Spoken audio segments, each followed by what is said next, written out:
Hello, hello, and welcome to this episode of the Nerds of the North podcast, episode number 27. 27 episodes under our belt. We're chugging right away, uh, looking at nerdy news in terms of content that's in the periphery of the media at this time and place. Today, we're going to be dedicating this episode probably primarily to, as always, random discussions that branch off from our general discussions. But the main topic we're going to try and stay focused on is Dune. Dune recently released in theaters. Is an adaptation of a classic sci-fi, a cult classic sci-fi novel, as most would recognize it from. Both Nick and myself are probably coming from perspectives that aren't necessarily, I won't say tainted, but have no literary background in terms of the novel. And I know Nick has some experience of the book, more than me, at least 100 pages worth, roughly. But yeah, today we're going to be discussing the movie, our thoughts, and just kind of go from there, see where the discussion goes, and just kind of play it by ear. So Nick, what did you think about the movie? What did you think about Dune? Well, first, thank you for that introduction, Matt. I thought that was pretty well done. I apologize before I even start talking too far that I do have a bit of a stuffy nose. So, my thoughts of the movie. So, sorry, and I'm sorry if I sniffle. I hate the sound of that, but it's probably going to happen occasionally. The content never rests. As I continue on. I think this is a pretty beautiful film. Like, the cinematography is just gorgeous. The way that it's filmed and the way CGI is used, and just the scale of it is very, very impressive.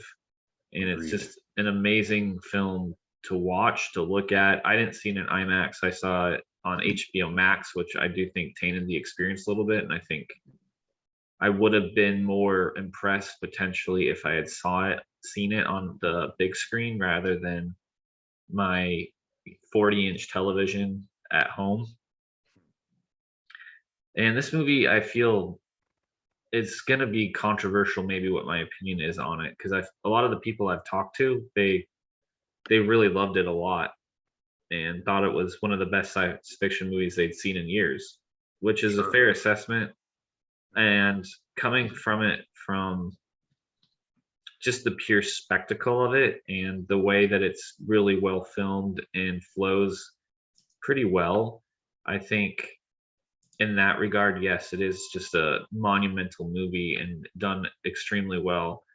My thing with it that didn't make it something that I think that I'm going to come back to it, and why I'm not going to give it like a sterling grade, like where I'm like, this is the best science fiction movie ever,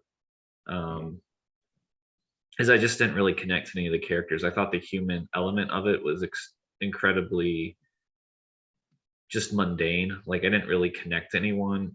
I wasn't like engaged where this story was going, because none of the characters really were that interesting to me, unfortunately. And one thing I really hate, and I know this is a huge part of the book, but I never really like dream sequences and things. I just find them boring, unfortunately. Dream sequences, and that is, at least from my understanding, is a huge part of this film. At least, I don't know about the novel, but certainly the film uses dream sequences as a means of narrative a lot. Yes, correct. Yeah, I think the book does as well, especially with Paul Atreides' story, and just his journey to become essentially the savior. I mean, I don't know the whole terminologies.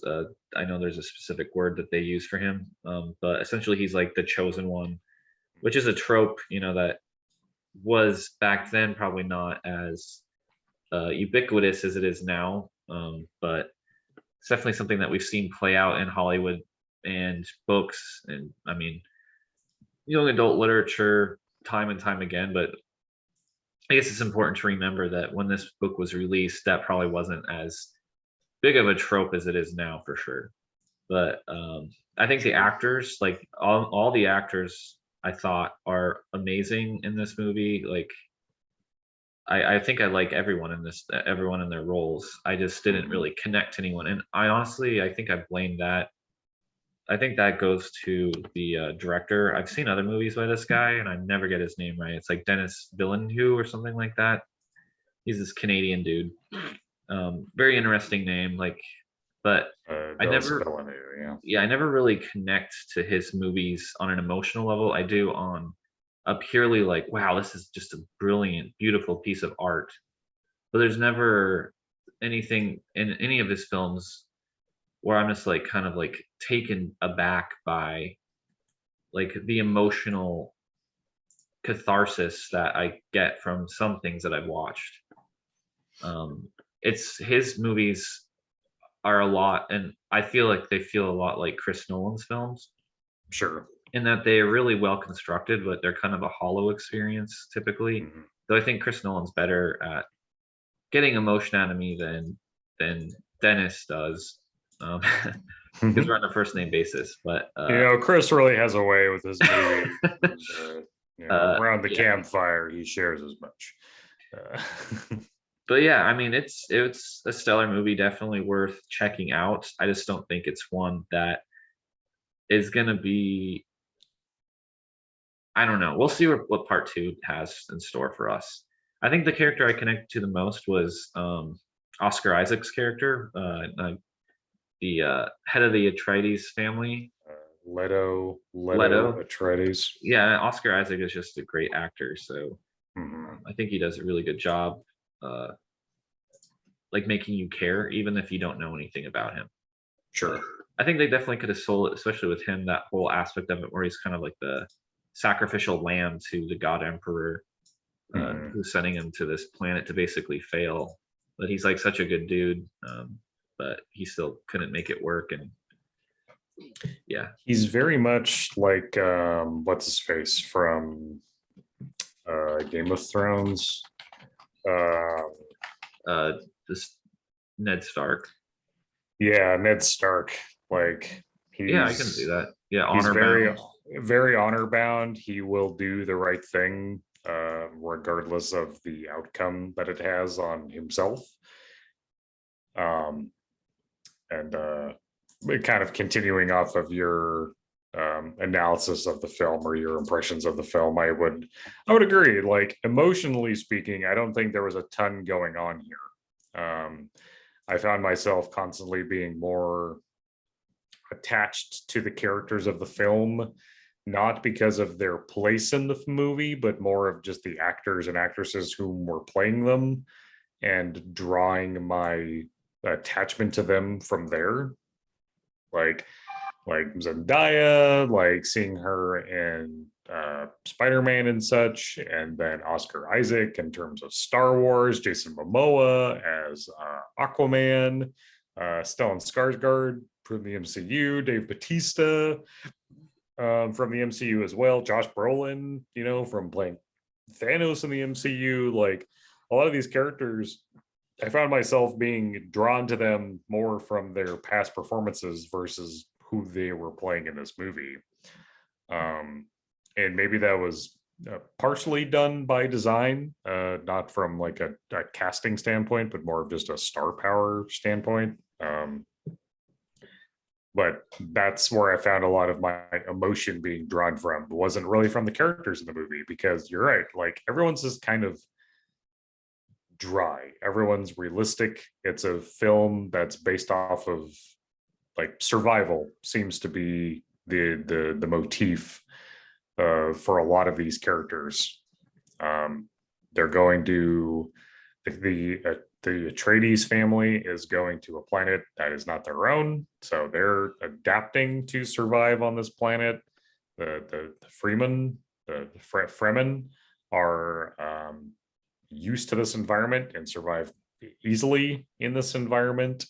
And then the family that, or the house that left the planet, the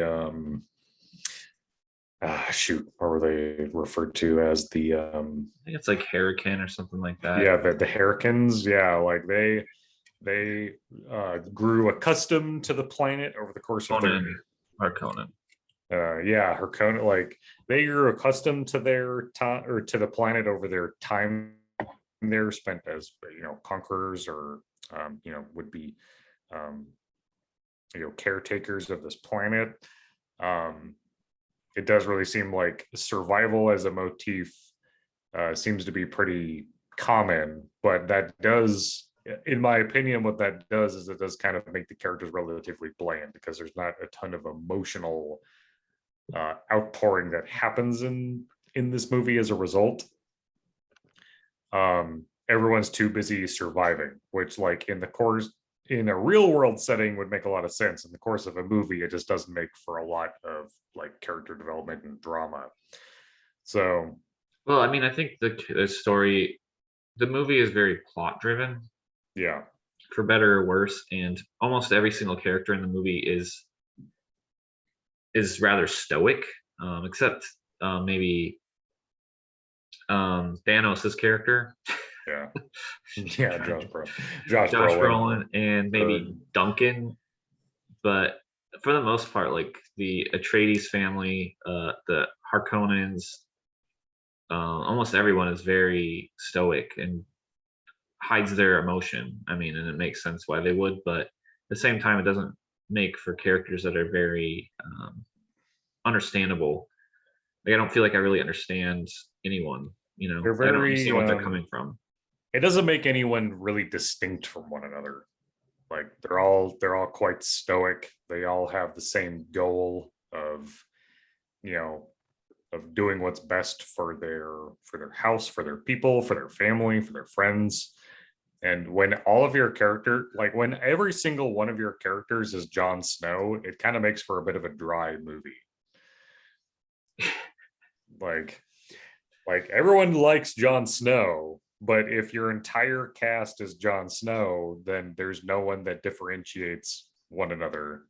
Yeah, that's fair. Yeah. Like I guess if I'm going to keep that comparison going, the only character that isn't Jon Snow is Stellan Skarsgård in playing Vladimir, the Baron from the house that originally was in control of Arrakis. And He's very he just has a certain sexual appeal, just yeah, his willingness to lay naked in pools of oil. yeah, I was gonna say, didn't that just look like a pool? Like that straight up looked like he was just in a pool of balsamic vinegar and olive oil. And part of that sounds really relaxing, if I were to be honest. Like I don't know how your skin would fare after coming out of a bath like that, but something about it just sounds so lavish. I mean, I wish I could float and look like a worm man. Like, yeah, his movement, that's something in the movie that I thought they did very well, is making him very menacing and terrifying, because every time he rose from a seat or anything of that nature, he was always floating. And as a like rather large character, like I think we could all just like he was rather obese in nature. He would like rise from the ground, and you're not expecting a character like that necessarily to just kind of start floating out of nowhere. You know what I mean? Like he's rather obese in nature. Mm-hmm.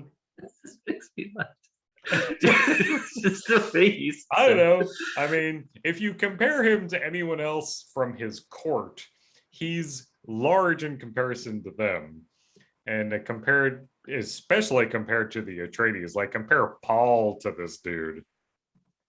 And it's like, a boulder versus a pebble. The size difference is quite palpable.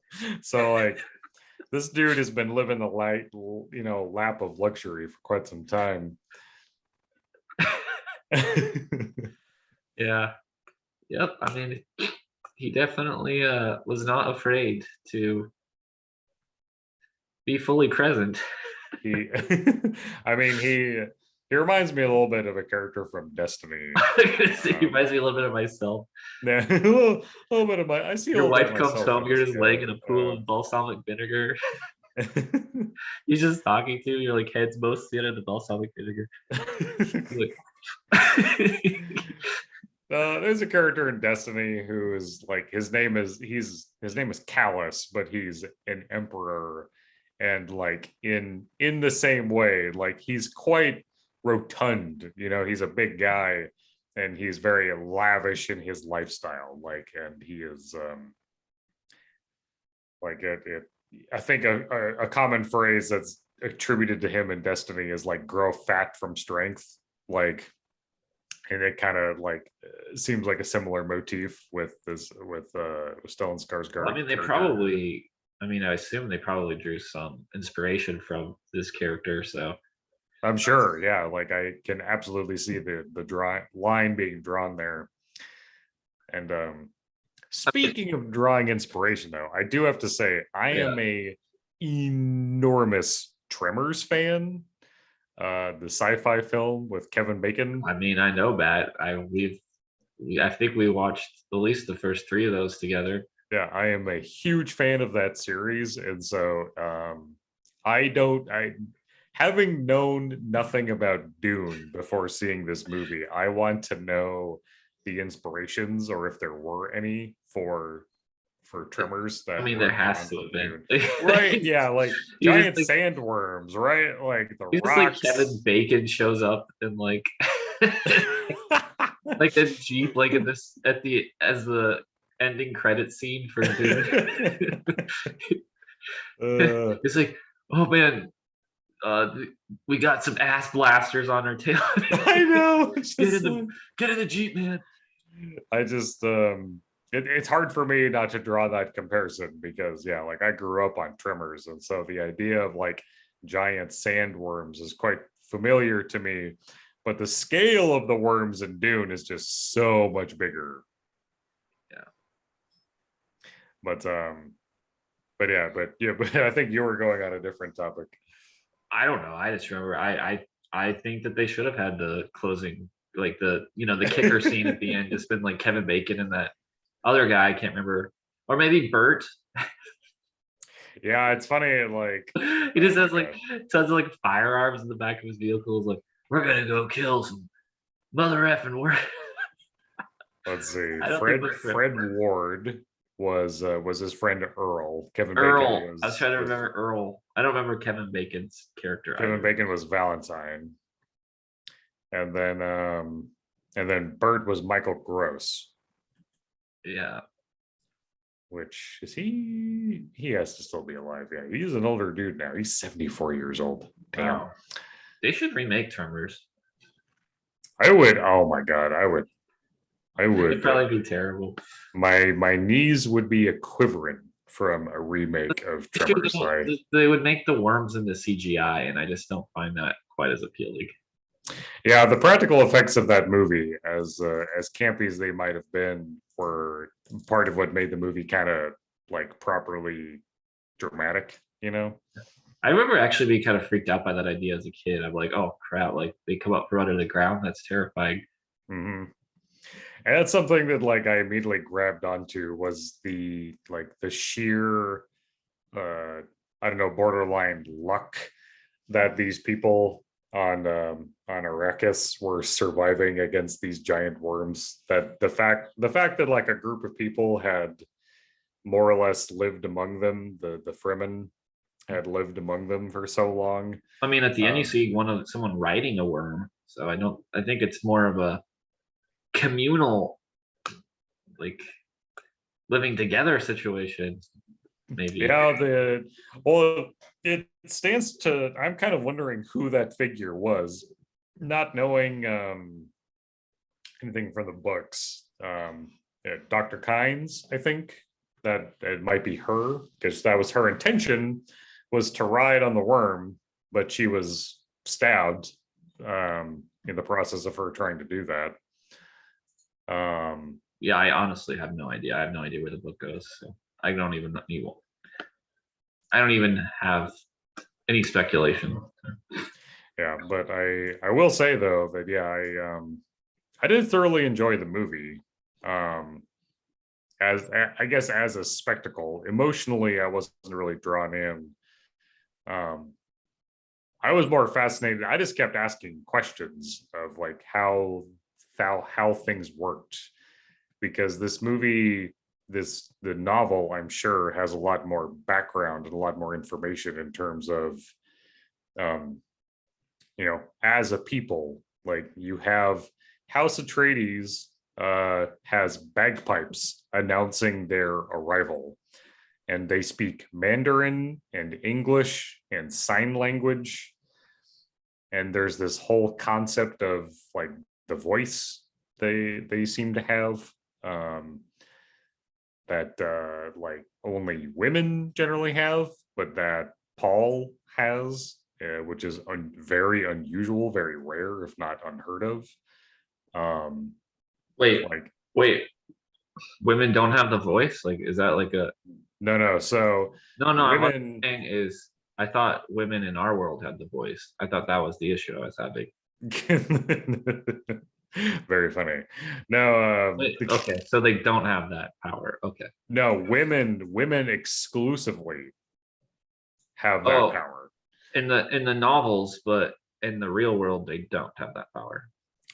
I mean, if you're wanting to make social comment, I thought they did. So this movie kind of enlightened me to the fact that that was not a real power that women had. yeah. So I think I mean, there's a difference between feminine wiles and what is borderline the force. yeah, it's good to know. Yeah, no, it is interesting though, because it kind of seems like it almost seemed like Oscar Isaac's character, Leto, was after a daughter versus a son, but in being given a son, um, is kind of making do with what he's been given via Lady Jessica's pregnancy. Well, I think as far as I understand it, and I did read the first 100 pages of the book. Mm-hmm. And I can't remember there's like a whole line of like kind of women who use the voice, and they're actually like angry with Jessica because she was actively trying to join bloodlines to create the one, or whatever they call that in this universe. Yeah. Which was Paul. Mm-hmm. So they're actually kind of angry with her for doing that, apparently. So yeah, and they allude to that with her. Yeah, I mean, with her teaching her son the ways of this art. I can't say. I think it's called The Voice. yeah, I should have done a research here on Frank Herbert in his Voice. opus. Voice, the term voice. Yeah, so it is referred to The Voice. I'm pretty sure that's, yeah. And I've decided that next Halloween I'm going to dress up as Harboken, the main naked guy in the balsamic vinegar. I mean, you'll be a hit at the parties you don't attend, and a disaster at the ones you do. And I think that when people see me walk in my naked fat suit, like those are what those are called, right? It's just gonna be, and I'm dripping and just like oils, and I think people are gonna just be shocked about how much they want to engage with me and talk about the movie. I mean, you call it a fat suit, but for Stellan Skarsgård, I think that's just reality. No, he was wearing a fat suit. I mean, I'm assuming he was. Oh, like the character he's playing? Yeah. Yeah, I mean, I could take the rest of this year just to like actually that really like be a method Halloween costume where I actually put the weight on. I think we'll not do that, but I know that my wife immediately was like, "Well, now I just want some bread," because she really wanted some like some bread to go with her. I mean, he was very creepy. Oh yeah, no, I mean, delightfully creepy. I was very disappointed in the movie when it was shown that he wasn't actually dead. It really took away, at least I felt like it took away for me for like Oscar Isaac's his character's sacrifice to try and do something to save his family. It just really felt like the Atreides family was just fucked over from every direction. Well, I mean, he is a good villain, so you don't really want him to die. So, in a way, I mean, I was under the impression at some point that that I thought that Vladimir had died via the gassing that Oscar Isaac had done via the false tooth given to him by the doctor. I mean, oh, absolutely. Like I thought. Well, I kind of had my doubts that he had died just because it seemed like I knew this was gonna. I knew the book was being split into two parts, so I didn't think they would get rid of the main antagonist so quickly, which they did not. So. Well, see, my thought was that Dave Bautista's character would then step in as, because apparently that's his uncle, and I don't know much about the lineage of that family, but Dave Bautista, while an intimidating actor, and he can be quite good in things, I'm not sure he would function well as the main nemesis. Anyway. To quote yourself from a sneak preview of a sequel to Army of the Dead, not interested. You saw that? That was one of the funniest goddamn things my wife has ever pointed out to me, because she saw it. I didn't see it. She pointed out, like, yeah, there was an announcement for Army of the Dead getting a sequel, and Nick posted on it, and his response was not interested. No, I put Army of the Not Interested. Yeah, which is hysterical. I stand by that. I still want to see this movie, or I still want to see Army of the Dead, as I still haven't seen it. Only because I like Dave Bautista. I like the cut of his jib, but I just found that that lack of interest hysterical. Yeah, well, I did see that movie, and it wasn't great. I didn't think, but they made a prequel, which just is on Netflix now. I don't even know what it's called. It's called Army of the Not Interested, but but it's about like one of the side characters in the movie. He's like doing a heist in Germany before the zombie apocalypse. I just don't know who thought that was a good idea, but apparently it's doing really well on Netflix, and I just have zero interest. Prequel for this movie? That's what this one is. Yeah, it's a prequel to Army of the Dead. Right? Yes, Army of the Dead. Very strange. Yeah, I don't know. I did, like I said, I'm not interested in it. Yeah, I mean, I want to see it, only, like I said, for the support of Dave Bautista, because I think him as an actor, like, is very interesting to me, because he has a very similar background to like the likes of Dwayne Johnson, in terms of like he was a wrestler who's become an actor, and now that's like where he wants to spend his time, or his focus is in acting. And there's that other dude that's like that too. I'm drawing a blank. He played the Peacemaker in oh shoot Squad. Yeah, no, John Cena. John Cena, yeah. I don't know, I'm kind of becoming not a fan of these wrestlers turned actors. I feel I did I bring this up before, that I'm becoming very much not a Dwayne "The Rock" Johnson fan? Yes, you had mentioned on a previous podcast. Yeah, that you're not a fan of Dwayne "The Rock" Johnson. I'm not. It's not even that I'm not a fan. I'm just like tired of like him being everywhere all the time and just being so vanilla. Like I need him to do something different than just be who he is. You're an actor, Dwayne. You're an actor, Stop just playing Dwayne. yourself. I need.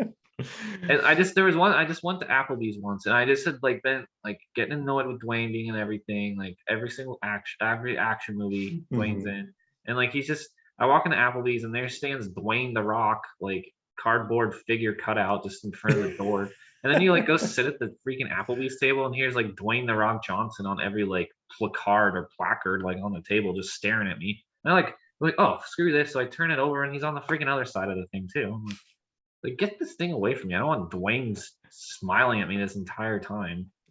Yeah, I think there's I mean, I don't necessarily think you're wrong. Like it's I know I'm not wrong.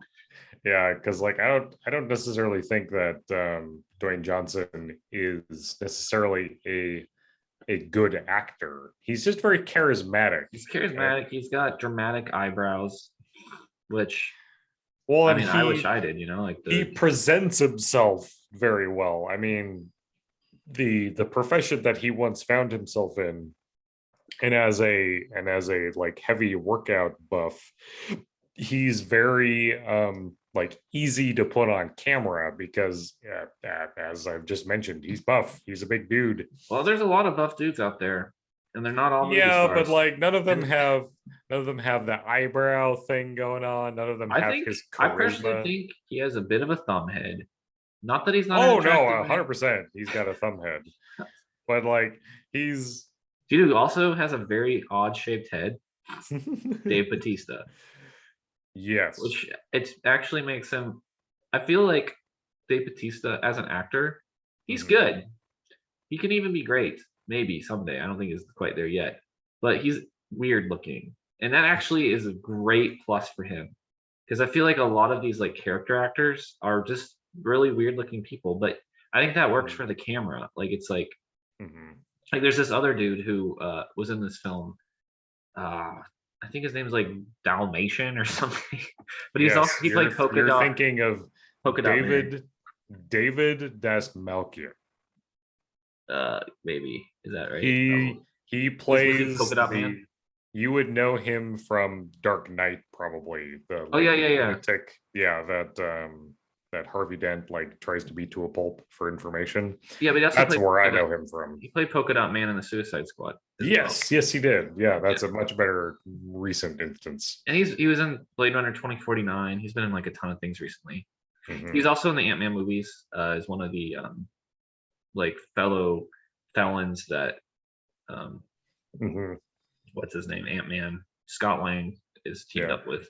Right. But he's a very weird looking man too, and I think that really works well for like character actors and getting them on screen. Because I don't even say weird. I'm sorry, weird's like kind of harsh, but he's a very distinct. He's a very distinct looking person. Yeah, he's atypical in looks in terms of like what you'd be looking for, because like if you're looking at the main cast for Dune in particular, like Timothy Chalamet, like he's just kind of like generally good looking, like very sleek, thin boy, good looking. You have Zendaya, who is like beautiful in her own right. Oscar Isaac, definitely like a very like gray haired and distinguished in this movie. Jason Momoa like is like Jesus Christ, the dude played Aquaman, you know, like a long haired god of masculinity, you know. And then you have other characters in the movie like Dave Bautista, who are like have kind of round heads, super ripped, in great shape, but he's just like this round-headed kind of goofy looking guy. Have you ever seen him with hair? Dave Bautista? No, other than like buzzed. I mean, he's probably bald, which I think that's pretty common for kind of buffed out dudes like him. But I don't know. Didn't he have a little bit of hair? He played a character in Blade Runner 2049, right? Like, yeah, you're probably right. Yeah, I think didn't he have a little bit of hair in that? I think you're right. I think he did, but it's probably just Hollywood magic. It's probably all CGI'd hair on his head. Dave Bautista character. No, I'm not interested in. I like those little glasses he had in that movie too. Yeah, like it's well, and that was initially when I saw him in that movie. That's kind of what piqued my interest in him as a character. Yeah, so he's not completely shaven in that movie. He definitely has hair. Actually, he's like quite unkempt looking in that role, and it all looks pretty natural. So like I think that this is kind of what he would look like if he let his hair grow out, which is interesting. Like and I don't think it's a bad look necessarily. I think it leans into that look he was going for that role, which is why I like Dave Bautista as a character. He seems to be willing to like kind of take on. Yeah, I can't picture Dwayne the Rock being in it in Dune. So. No. Actually, yeah. Speaking of Dave Bautista, then like in that same vein, like him in Army of the Dead is the same thing. He has hair in that movie. He's got facial hair and he's got hair growing. So like I well, think, I'm sorry, Dave. If you don't have male pattern baldness, I didn't mean to call you out, bro. If you don't, no, I mean, I think more than anything, like I think he looks wise, he looks good either way.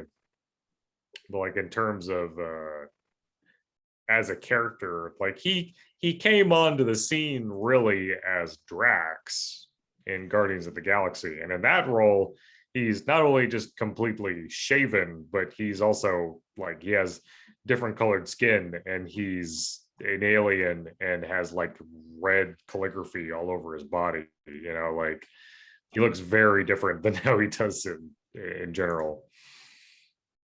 yeah. And so he is like method in that regard. Yeah, I feel like his hair that we see him in films is not his own, but I don't know. I'm just gonna throw it. Maybe it is actually. Looking at him in Army of Darkness. We're getting on real important topics here, but like I'm looking at him like his old wrestling days, Mm-hmm. and man, like he was way different looking actually. So he's almost Yeah, unrecognizable. But I don't know. I kind of question this man, his fashion sense. Like, look at that weird little like. If we ever met in person, this man would crush me like a bug. But like he has like a tattoo on his belly button. Like what's happening, man? Like that's weird. Yeah, he's kind of got like a weird like sun tattoo there, doesn't he? Yeah, I just he definitely does look very different when he's got like hair that's been styled. He certainly like looks like just kind of a Giga Chad, doesn't he? He's gotten a lot more tattoos, it seems, since he's become an actor as well. I mean, I'm seeing some photos of him. I mean, we're not doing this right. I will bring up Google Chrome and we can share my screen. How about Please that? do. Yeah, I suppose we're like sitting here just like, do you see this photo? It's like, no one else does. Maybe we can follow along with the audience if you look up Dave Bautista. No. We're talking about Dune. We're talking about Dave Bautista's belly button tattoo, and we're going to show it to the world, and people are going to experience the joy of this along with us. If Google Chrome wants to load on my computer. Oh, we're getting somewhere now, folks. Yeah, no, like it. I mean, that just goes to show it's who gets cast in movies as the main character versus the side characters, right? If we're proving anything right now, is that Dave Bautista, so far in his acting career, has proven himself more of a side character versus a main character. He has, yeah, and I don't know if he has the acting chops to be a oh shoot, it says my internet connection is unstable. Can you still hear me? Yep, I can hear you. Okay, I was just gonna say I think he doesn't know if he has the acting chops to be a straight up character actor, like maybe like a Steve Buscemi or something like that. Or sure, I mean, there's so many examples, but I don't know if he's quite He's quite there. I mean, I think given time, like what I like, I don't know, like something I've really enjoyed about Batista and his journey into acting has been his candor in terms of his experiences with certain films. All But right, then can in you see that? addition, Can you see that? yeah, See, see, this is the image I'm referring to. yeah, like oh, that one there, that's a much different tattoo than I was imagining. Yeah, this is Because like early stages of belly button tattoo. because like the belly button tattoo I was seeing was definitely much more of like kind of like a petite little sun looking thing. No, that is what it is. Is this not? Are Yeah. you not seeing this? Yeah, I see that now. There was an image that was Like that one? presenting on screen earlier. Yeah, that one right there. But I don't think that doesn't look like Dave. Is that Dave Bautista? It is indeed. Yeah, that must be an earlier photo. Did he must have had some Well, tattoo he's removal done? expanding. I mean, I think he's. Or is that a newer tattoo, I think it's an expansion. which he's We just got, got a larger tattoo now? yeah, and then I was looking Doesn't at know. this one. I think this must be an even more recent one, but he's like now his arms are all like tattooed up. He's had like he's. I mean, as long as he doesn't touch his face, like go full Post Malone, I think he's fine. But Yeah, no, I mean, I think that's fair. Like he's going like full Drax, dude. yeah, like I something I've really enjoyed about him as an actor has just been like how honest he's been, in talking about his experiences and things. And part of that has been his experience like in the WWE, for example, how that it wasn't a very kind environment. It wasn't one that he felt very comfortable in. Interesting. And I'm just gonna lay down here for a moment. My back is killing me. I really need to get a chair or something. yeah, you're good. Okay, sorry. And then in his time, even in the MCU, he's been an ally of a lot of his co-actors and even the director. It really Like looks I even know, the same here, man.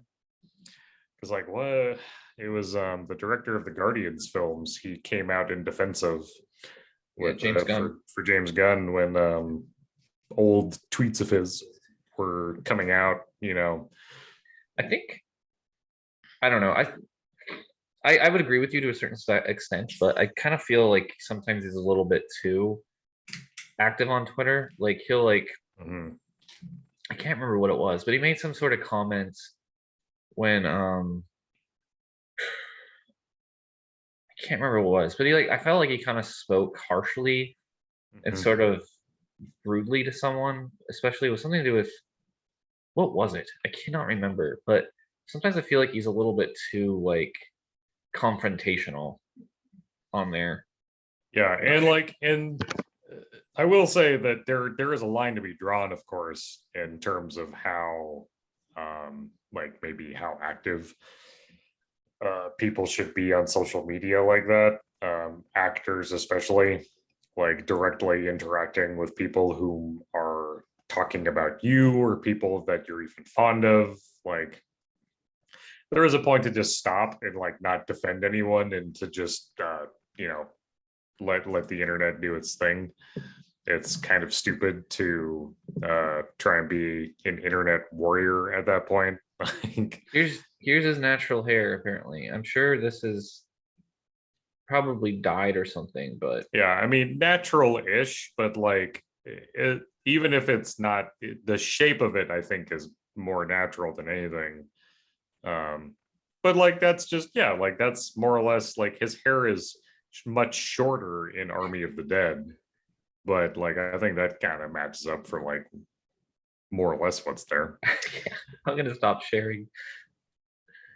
That was a very fun path down that road.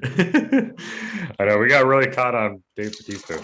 Well, I mean, I was gonna comment on John Cena too. I feel like both John Cena and Dave Bautista both their careers essentially in a lot of ways have been greatly influenced by James Gunn. Because James Gunn obviously directed both Guardians and man, I feel like I'm so sorry, guys. I'm like bouncing around here. James Gunn, Suicide Squad, and the Guardians of the Galaxy did both those. So, and now John Cena's getting his own HBO Max show, playing the Peacemaker. So, yeah, which like I will say though that I think John Cena, like his Hollywood career started long before his involvement in in DC. oh, absolutely, yeah. But I do think his career has been influenced by it. Oh, 100%. And I think it's been I would say most positively influenced by the DC universe in terms of film and show. Everything else he's been in, I would say that he's just been kind of like playing caricatures of himself, whereas with Peacemaker, he's able to like actually play a character that is his own, whereas every other role he's been in has more or less been like, you're going to be like John Cena, but not John Cena. And so I think that's pretty interesting.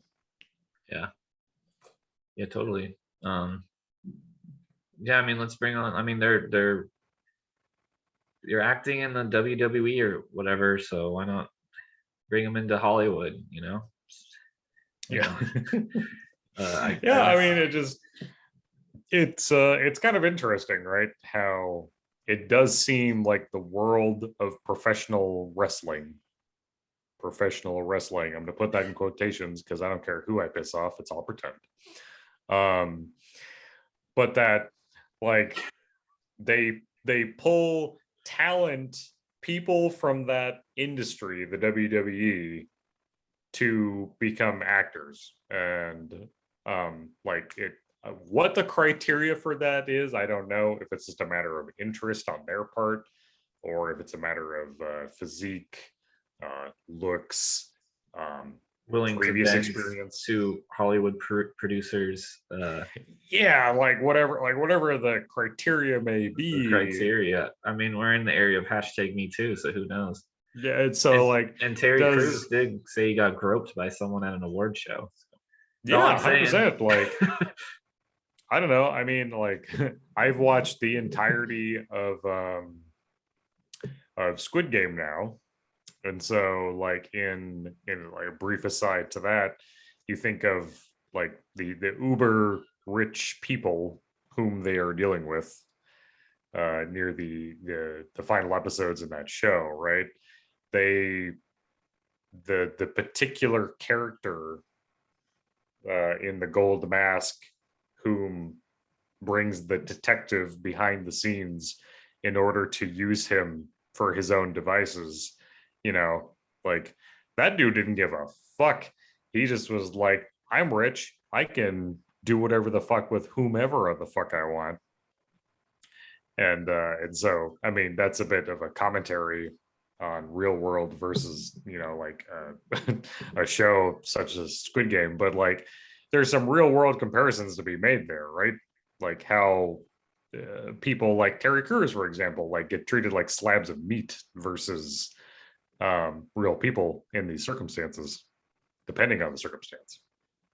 Yeah, I mean, it's a screwed up world we're living in, and I'm just a simple man trying to make his way through the universe, Matt. Yeah, but so they did. They did release the Book of Boba Fett trailer. I don't know if you saw that, but no, I need to watch it. The Star Wars stuff. I want to watch the trailer, and then I want to watch the rest of Star Wars Visions. I'm trying to think what other trailers came out. I think they came out with the Morbius trailer. Morbius. I don't know if you saw that. Yeah, Morbius. I mean, if I'm 100% honest, I have literally no faith in this movie for a number of reasons. It's Sony produced. That's like number one amongst the list, but Jared Leto also being the main actor in this movie, to me, those are 2 points that already set it up completely for failure. but I don't know. Maybe I'm wrong.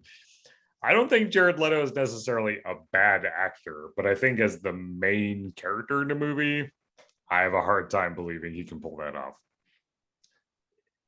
Yeah, I don't know if I've watched a movie where he was the main actor. He always plays a very eccentric side character. You can say that for Blade Runner. You can say that for if the like original Suicide Squad. You can say that for did he actually appear as Joker in any of the like Justice League movies? I don't think he. I'm just trying to think because he was in Fight Club. He was the guy that Edward Norton demolished his face. And he's like, I just wanted to destroy something beautiful. Right. And he was in this movie with Nicolas Cage, I think called The Lord of War, which I thought he was pretty good. And he played his brother. And I think he was in something else that I thought he did a pretty good job in, but he was definitely a side character. Anyway, yeah. And of course, 30 Seconds to Mars. Greatest Bears Fields ever seen. See, I mean, I gotta admit, I liked some of their music back in the day. Oh yeah, no, I absolutely listened to 30 Seconds to Mars. He's in Dallas Buyers Club. He was good in that. He played anyway, yeah. I remember that fucking bizarre music video in like the hotel. Yeah, that's the one most people I feel like are aware of, right? Yeah, I can't remember how the song goes, but it almost kind of felt like a weird mixture between like My Chemical Romance and like Nickelback or something. Wait a minute. Was he in? It says he was in American Psycho. Paul Allen? He probably was. He probably played a really bit part.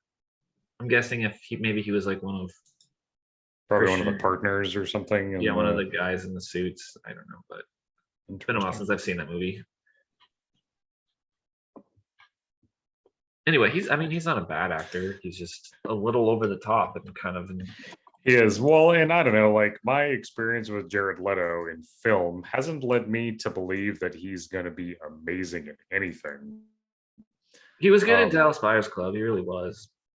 And maybe he was. Maybe that's a movie that I should see. And I don't think he was bad in Blade Runner 2049. No, actually, I enjoyed him in Blade Runner. Like, I thought that it was a minor role for sure. And like maybe that was just how the movie was cut more than anything. But I just always think of how he was received on the set of the original Suicide Squad movie from 2016. Like Will Smith and company were not a fan of him on set because of how like over the top he was as Joker. I did forget too. He was in the Snyder cut of the Justice League. I forgot he was in that. He was, and actually, that was probably the least insufferable cut of him as Joker. Because that version of Joker certainly had slightly more, I don't know, nuance, or at least something different going from him. Yeah, I wouldn't say nuance. Yeah. But yeah, I agree with you. There's something more more subdued about his performance for sure. There's something a little bit more going on there than literally having damaged stamped on your fucking forehead. Let me say that. Like, gosh, man, that was terrible. I don't know what they were thinking. How do we communicate to our audience that Joker is fucked up as a character? Do you think we should rely on the 50 plus years of content that's been created with Joker as the main villain? Nah, let's literally print damaged on his forehead. Like, that's just the dumbest fucking thing. Well, I feel like it's like an emo band, something like an emo band person would do too. Like it's such a sad boy, bad boy thing to do. It's like, oh, I'm gonna get this tattoo of damaged on my forehead. Mom's gonna hate it. That's what it feels like to me. I don't know. Like, it feels to me like the character of the Joker walks into a tattoo parlor. Like, I want you to put damaged on my forehead. And they're like, are you sure about that? What about like job interviews? Oh, like, don't worry about it. You want to know how I got these scars? And like, and then the conversation derailed from there. I feel like it'd be like some big clown man who's his own personal tattooist. Because let's face it, that guy was covered in tattoos in that film. And he's probably like Bobo. I know, maybe Victor Zsasz. I want a tattoo right here, and I want it to be.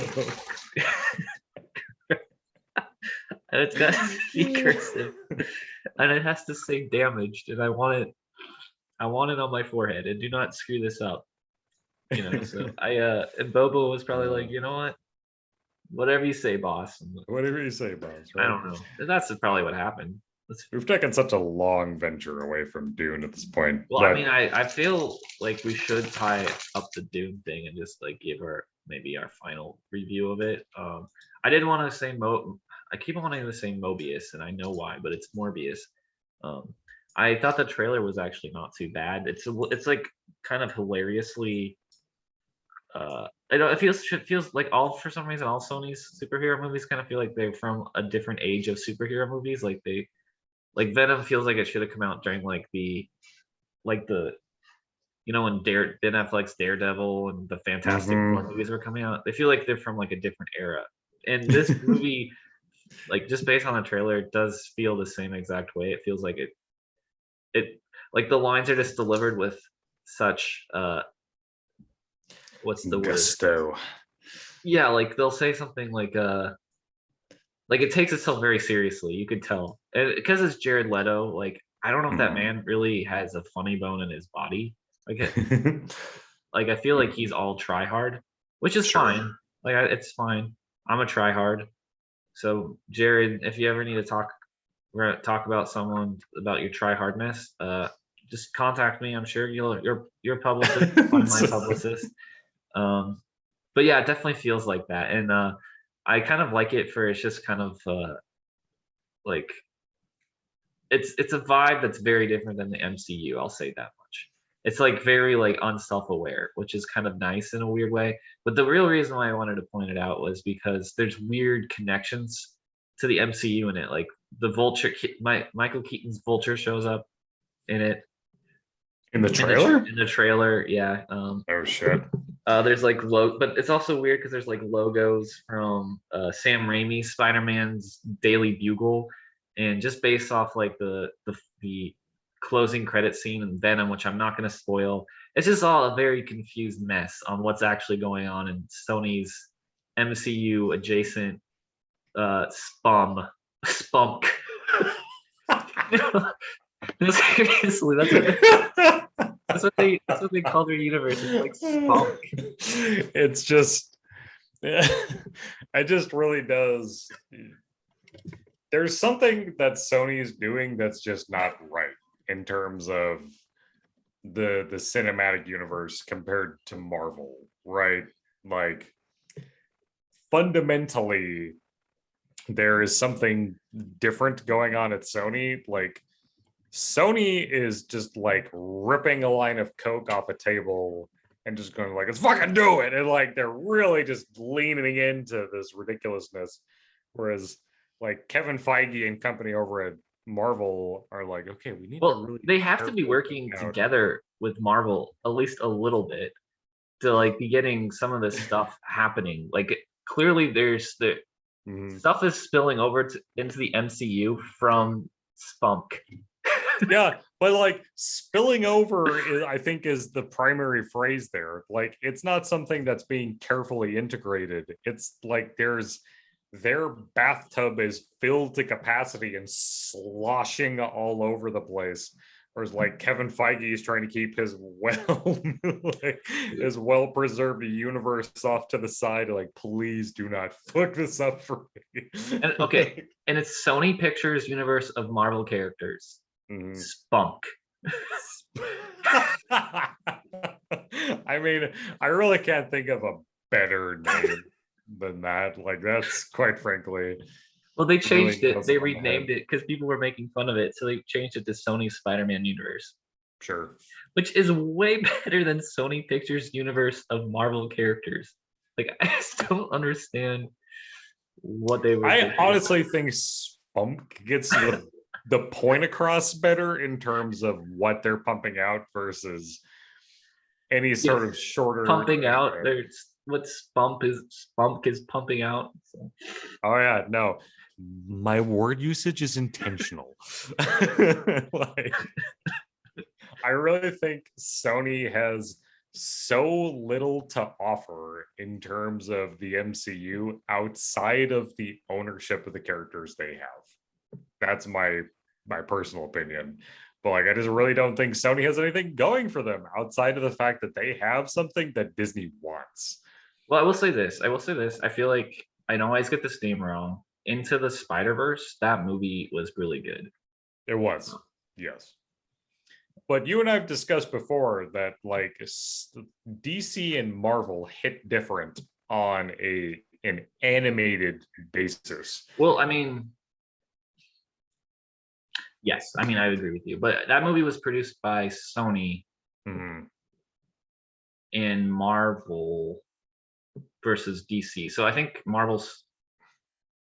the Marvel side of things, their animation is different than Spunk's. Yes. Spunk's was Into the Spider-Verse, which I don't know how much actual contribution Marvel Animation gave to Spunk.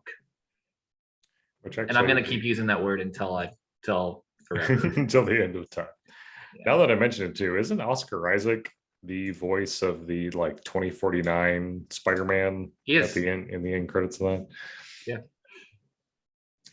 So bringing it back to Dune, baby. Boom. Yeah, I feel like and Oscar Isaac's playing Moon Knight as well. So random actor, go. I mean, and Moon Knight's coming out next year, and the rumors coming out about that one are pretty crazy. Not gonna lie. There's people think they're gonna bring in the actor that played the Punisher from the Netflix shows. I'm drawing a blank on his name right now. Thinking that Blade's gonna show up. Like we're gonna have the Dora Milaje show up in it. It sounds like it's gonna be crazy. And then Ethan Hawke supposedly playing Dracula. So yeah, I mean the rumors coming out of that are pretty crazy and pretty exciting. Especially I honestly love that they're bringing the Netflix characters over. It seems to the actual MCU. It makes me happy. So. Yeah, I mean, I would be really happy if they brought. The only person I don't want them to bring over is Iron Fist, but if that's the sacrifice we have to make, then like bring him over, fine. Yeah, I mean, whatever. I didn't watch that show. I don't really have a strong attachment to that character. I can't even think of his name right now. Danny Rand, is that right? Yeah, that's Iron Fist's secret identity. Yeah, but yeah, I guess we should give some closing thoughts on Dune now that we've strayed so dangerously far away from the original topic which we talked about. This is why we're just like we're just this random smattering of topics every time we do these podcasts. But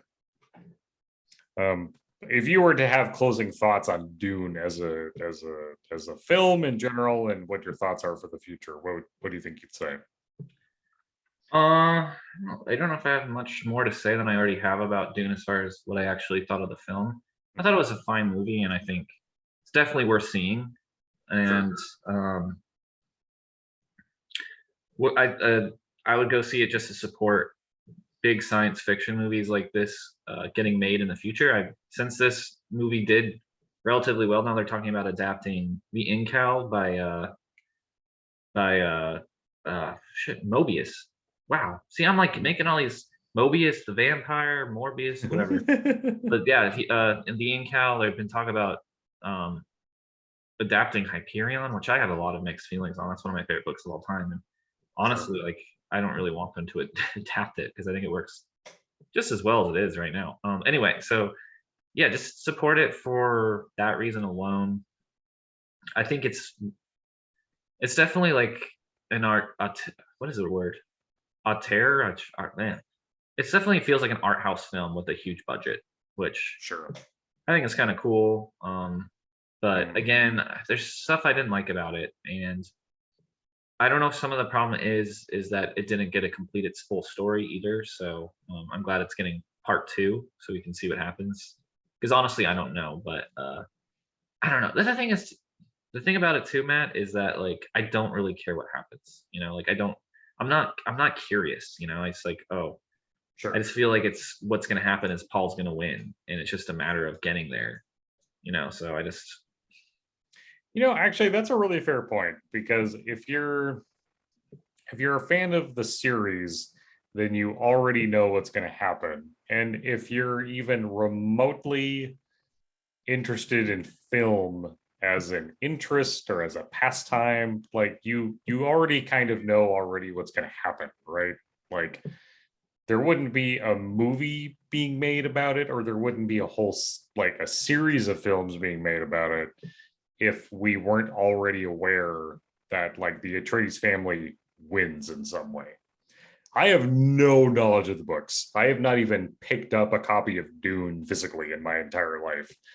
Like I I am under the impression though that like Paul wins in some aspect, like whether it be personally or professionally, and that's how the story ends. And that's fine, but I don't know, like I mean, I guess we can look at the MCU the exactly same way. We can't necessarily yeah. write it off for that Well, reason. but I do think a lot of it is connecting to the characters, and I just want to point out you can see Mhm. Dune on my bookshelf next to my bed. It's on a it's not great. If I turn the lamp on, you can probably see. It's the top that one right there. It's That right one here. right there. But yeah, I think there's like something to be said though. Like even though the MCU, like the heroes are always going to win, but you Mhm. also really like the characters a lot. Like I think that's what makes the MCU work. Like Sure. you like Captain America, you like Iron Man, you like Drax, you like Thor. Like you like the characters, you like watching them, and that can hurt to a certain extent too, because I feel like the MCU overplays the humor aspect of it a lot, and I get that criticism a lot. But there's no one really in Dune I'm really like rooting for, so it No. almost feels like just like it's something that I like I'm like enjoying it from a pure visual like perspective, but I'm not really enjoying it from like a storytelling perspective, if that makes sense. Like I don't really care about Mhm. the characters. It almost seems like you're watching the train go down the tracks. No, I actually 100% agree. Like from a storytelling perspective, I don't necessarily know what's going to happen, but I do have a like fairly decent notion of what's going to happen in the end game of all of this. Um, because I just don't think like knowing what I do about how Hollywood in general tends to do business, like I don't really think they would make a they wouldn't invest like this into a film franchise for a book adaptation if every step of the way was going to be a huge bummer. You know what I mean? Like in terms of like the hero loses, the bad guys win, everything's terrible. Here's the movie series, and like, and so, but I do agree though that visually speaking, this film definitely very much spoke to me. Like, it was very visually interesting. I really enjoyed the like in terms of um just the visuals and the CGI, like however you feel about that in film. Like I thought it all looked really good. Like the movie looked amazing. Um, Yeah, and no I think doubt your about that. comparison of like an art house type movie actually fits really well. Yeah, which to I guess to just to end this on that note too, like I am gonna go see Eternals here shortly, and that movie was directed by Chloe Zhao, which she won like tons of awards for her movie Nomadland, which I thought was incredibly well deserved. Mhm. It's just a beautiful film, and apparently Eternals is that way as well. And there's some articles coming out how Dennis Villeneuve, and I'm saying that name wrong, the guy who directed Dune, Yeah, He actually had some input on Eternals, and he was helping her out a little bit with the Eternals. interesting. Okay. So she's definitely like a more art house, director. So it'll be interesting to see how that translates into the MCU. I know there's been a lot of talk how it's like the lowest rated MCU movie ever, like people aren't really liking it and stuff. But I am kind of interested to see where it goes. So I guess we'll find out in about an hour or so for me. Yeah, I am actually fascinated to have our discussion about the Eternals because for that very reason, because I've heard very mixed reviews of the movie. And I think there'll be a really interesting discussion for the next episode of the Nerds of the North podcast. Well, before we leave though, what was your Mhm. ending thoughts on Dune? I mean, I think you've honestly mirrored a lot of what I was thinking in terms of the movie. Like emotionally speaking, I didn't really feel all that connected to any of the characters because I mean, it's the same thing with any movie franchise or just in movies in general. Like if you know, and maybe that's what took away from me, like in terms of knowing that there was going to be a part two. Because when there's a hard, like with Harry Potter, 1, 2, 3, 4, 5, 6, 7, whatever, like that there's like going to be hard ending points where like major events are happening, major characters are either coming or going, things of like big changes are happening to set up for the next novel. And so knowing that Dune is more or less one book, I know that there are probably multiple parts, blah, blah, not knowing that much about the book, but knowing that's split up into multiple parts and where they specifically left off in the film, it just leads me to not really be that worried about the characters in general. Like, am I surprised that certain characters got off to when they did? Sure. But like the main characters of the film, they ended up kind of precisely where I was imagining they would, or at least adjacent to that. So it wasn't something that had my heart really beating out of my chest, having any sort of expectation that something dramatic was going to happen. It's like, well, this is a classic Hollywood movie. It's a spectacle, and that like it's amazing to watch and the visuals are spectacular, but nothing of substance really necessarily happens. And that's okay. Not like every movie needs to be, a cinematic masterpiece that leaves me in awe of it. But like if I'm going to be comparing it to other movies, yeah, like I'd probably leave it like at a solid 6 to 7 out of 10, like in terms of just a movie going experience.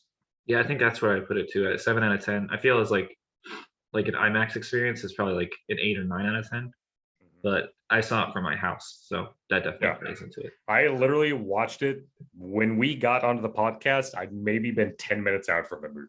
Yeah, fresh like off. This is all very, very fresh. And like that being said, yeah, I feel exactly the same way. Like it was a good movie. Visually speaking, it was very cool to watch. But and the soundtrack was amazing. Like Hans Zimmer is always amazing. Oh my god, yeah. Hans Zimmer is he's such a great musician in that way, composer in that way. Like there's a reason why he's brought on so often for doing the music. Which I feel like he's also part of the reason why I feel like it felt like almost like a Chris Nolan film. Yes. Yeah, because those two are kind of tied at the hip, aren't they? Yeah.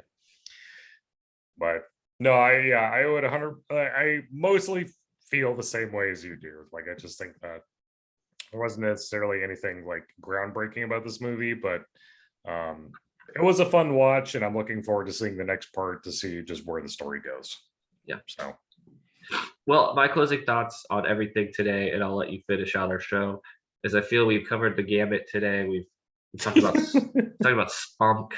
We've talked about Dave Bautista's belly button tattoo, which if you haven't seen this thing, definitely check that out.